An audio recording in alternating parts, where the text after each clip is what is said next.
வணக்கம். இன்னைக்கு இந்த பதிவில் நம்ம பார்க்க போகிறது நாளைய தினம் பார்த்தீங்கன்னா ஆனி மாதத்தில் வரக்கூடிய கிருத்திகை. இந்த கிருத்திகை பார்த்தீங்கன்னா செவ்வாய்க்கிழமையோட சேர்ந்து வந்திருக்கு இல்லையா, அதனால இது அங்காரக கிருத்திகை அப்படின்னு சொல்லப்படுது.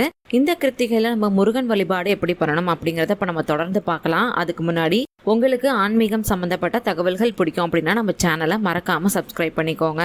கடன் பிரச்சனையால் பாதிக்கப்பட்டவங்க அந்த கடன்ல இருந்து வெளிவரத்துக்கு பல முயற்சிகளை செஞ்சாலும் அந்த முயற்சிகள் வெற்றியடையாமல் போயிட்டே இருக்கும். அது மாதிரி இருக்கிறப்ப முருகப்பெருமானுடைய வழிபாடை நம்ம மேற்கொண்டோம் அப்படின்னா கண்டிப்பாக அந்த கடன் பிரச்சனையிலேருந்து நம்மளால வெளிவர முடியும். அப்படிப்பட்ட முருகப்பெருமானை வழிபடுறதுக்கு ரொம்ப சிறப்பான நாள் தான் நாளைய தினம் வரக்கூடிய இந்த செவ்வாய்க்கிழமையோடு சேர்ந்து வரக்கூடிய கிருத்திகை. செவ்வாய்க்கிழமை அப்படிங்கிறது பார்த்தீங்கன்னா அங்காரகனுக்கு உரிய கிழமையா சொல்லப்படுது. நம்மளோட வாழ்க்கையில இருக்கக்கூடிய கடன் தொடர்பான அனைத்தையும் மேற்கொள்றது யாருன்னு பார்த்தீங்கன்னா அங்காரகன் அப்படின்னு சொல்லப்படக்கூடிய செவ்வாய் பகவான் தான். அதனால செவ்வாய்க்கிழமையில முருகப்பெருமான் வழிபாடு செய்யறது ரொம்ப சிறப்பு. அதுலேயும் பார்த்தீங்கன்னா நாளைய தினம் செவ்வாய்க்கிழமையோட சேர்ந்து முருகப்பெருமானுக்குரிய நட்சத்திரமான கிருத்திகை நட்சத்திரமுமே சேர்ந்து வந்திருக்கு. அது மட்டும் இல்லாமல் நாளைய தினம் முருகப்பெருமானுக்கு உகந்த விசாக நட்சத்திரமும் சேர்ந்து வந்திருக்கு. நம்ம தொடர்ந்து முருகப்பெருமான வழிபாடு செய்கிறப்ப கண்டிப்பாக நம்மளுடைய கோரிக்கைகள் எல்லாமே நிறைவேறும்.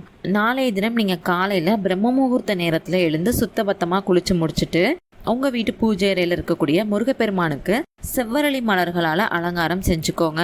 முருகப்பெருமானுடைய பாடல்களை பாராயணம் செய்யலாம். அதுக்கப்புறம் உங்களுடைய விரதத்தை நீங்கள் தொடங்கிடுங்க. இந்த வழிபாடை நீங்கள் தொடங்குறதுக்கு முதல்ல விநாயகர் பெருமான வழிபாடு செஞ்சுட்டு அதுக்கப்புறம் தான் நீங்கள் தொடங்கணும். அதுக்கப்புறம் காலையில் எந்த உணவும் எடுத்துக்காம மதிய நேரத்தில் உணவுகளை நீங்கள் எடுத்துக்கோங்க. அதுலேயும் கண்டிப்பான முறையில் வெங்காயம், பூண்டு இதெல்லாம் உணவில் சேர்க்கக்கூடாது. அடுத்ததா நாளைக்கு சாயங்காலம் உங்கள் வீட்டில் இருக்கக்கூடிய வேல் இல்லை முருகன் சிலைக்கு பசும்பாலால் அபிஷேகம் செஞ்சுட்டு மாவிளக்கு ஏற்றி முருகப்பெருமானுடைய பாடல்களை பாடி வழிபாடு செஞ்சு உங்களுடைய விரதத்தை நீங்கள் முடிச்சுக்கோங்க. வீட்டில் இருந்தபடியே இந்த வழிபாடை நீங்கள் நிறைவு செஞ்சதுக்கு அப்புறம் கோவிலுக்கு போய் முருகப்பெருமானுடைய சன்னிதானத்தில் அமர்ந்து பச்சரிசி மாவால நட்சத்திர கோலம் போட்டு அதுல 6 விளக்குகளை வச்சு கிழக்கு பக்கம் பார்த்த மாதிரி நெய் தீபம் ஏத்திக்கணும். இதை நீங்க பாத்தீங்கன்னா தொடர்ந்து ஒவ்வொரு செவ்வாய்க்கிழமையும் இந்த வழிபாடை செய்யுங்க. இதை நீங்க ஒவ்வொரு செவ்வாய்க்கிழமையும் செய்யறப்ப முருகப்பெருமானுடைய அருளால உங்களுடைய கடன் கண்டிப்பா தீரும். உங்களுக்கு இந்த பதிவு பயனுள்ளதா இருந்துச்சு அப்படின்னு நினைச்சீங்கன்னா மறக்காம லைக் பண்ணுங்க. நீங்க அந்த லைக் பண்றது மூலியமா நிறைய பேருக்கு இந்த பதிவானது போய் சேரும். பார்க்குறவங்களுக்குமே ரொம்ப பயனுள்ளதா இருக்கும். உங்களுக்கு ஆன்மீகம் சம்பந்தப்பட்ட தகவல்கள் பிடிக்கும் அப்படின்னா நம்ம சேனலை சப்ஸ்கிரைப் பண்ணிக்கோங்க. நன்றி, வணக்கம்.